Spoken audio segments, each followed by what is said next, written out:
أكد اليوم مصدر رسمي صحراوي مقتل الشاب الصحراوي بابي محمود جيرجار، فيما أصيب عشرات الصحراويين بجروح خلال الهجوم الذي شنته فجر اليوم القوات المغربية على مخيم الاستقلال بآك دي مازيك الواقع على بعد 12 كيلومتر من مدينة العيون المحتلة.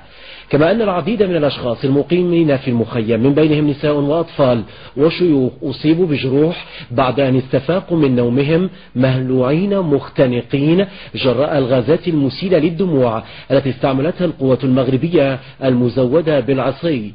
كما أطلقت قنابل مسيلة للدموع من مروحيات واستعملت خراطيم المياه في هجومها على المخيم، حيث يقيم أكثر من 20,000 صحراوي منذ 9 أكتوبر الفارط للاحتجاج سلميا على سياسة التمييز المتواصلة وعلى تدهور الظروف الاجتماعية والاقتصادية للشعب الصحراوي.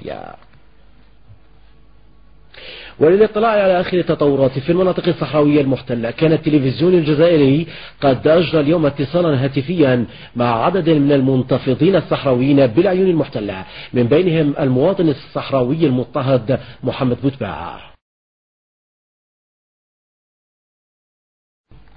من مدينة العيون المحتلة عاصمة الصحراء الغربية، انتفض الشعب الصحراوي من مخيم الاستقلال لمدينة العيون.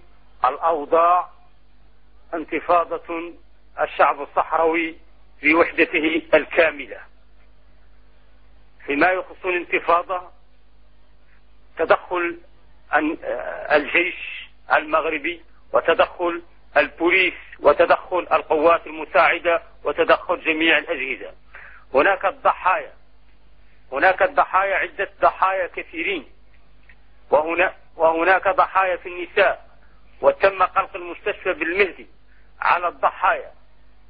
والضحايا سكين أبو جمعة، في دم النعمة،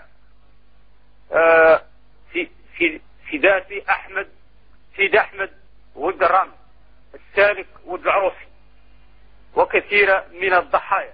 وتم الانتفاضة في كل من شارع السمارة، شارع مكة، شارع الخيمة، شارع الحزام، كل شوارع مدينة العيون وسوق الجمال وكاتالونيا وجميع شوارع مدينة العيون. فها هو الشعب ينتفض، لا يقول إلا كلمة واحدة: نعم للاستقلال، نعم للحرية، رافض الاحتلال المغربي مهما كلفه الثمن.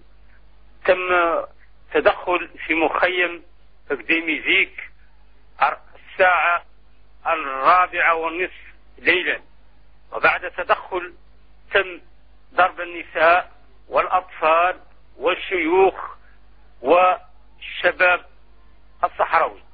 ثم خرجوا من ذلك المكان فأرين كأنهم في حالة 75، وهم فأرين حفاة على رجليهم ذاهبين إلى مدينة العيون. ثم تاغوا مع الجماهير هناك، وانتفض الشعب ينادي بالحرية وينادي بالاستقلال وما زال ينتفض. وأقول لكم بأننا في مدينة العيون صامدين وسنظل صامدين حتى تحقيق أهدافنا المشروعة، هو الرحيل النظام المحتل، النظام المغربي. الرئيس الصحراوي محمد عبد العزيز ومناشدة للمجتمع الدولي طالب بالتدخل الفوري لوضع حد للجرائم المرتكبة في حق الصحراويين العزال بالعيون المحتلة والذين لا ذنب لهم سوى مناهضة الاستعمار وبطرق سلمية.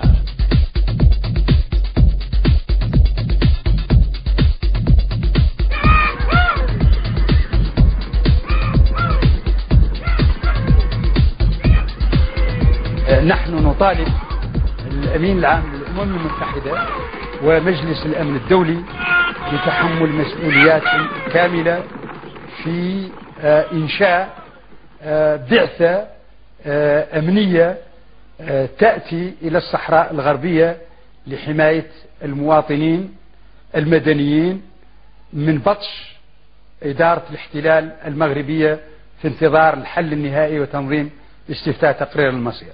نطالب كذلك الأمم المتحدة أمينها العام ومجلس الأمن الدولي بالإسراع في بعث بعثة لتقصي الحقائق حول ما وقع في مدينة العيون وحول ما يقع في المدن الصحراوية الأخرى. هذه العملية التي ارتكبتها الحكومة المغربية فجر اليوم ضد الشعب الصحراوي في الواقع تعتبر يعني اعتداء على الاستقرار، على السلم في المنطقة. تتحمل المسؤولية المغربية، تتحمل المسؤولية الكاملة حول تبعاتها الحكومة المغربية والحكومة المغربية وحدها.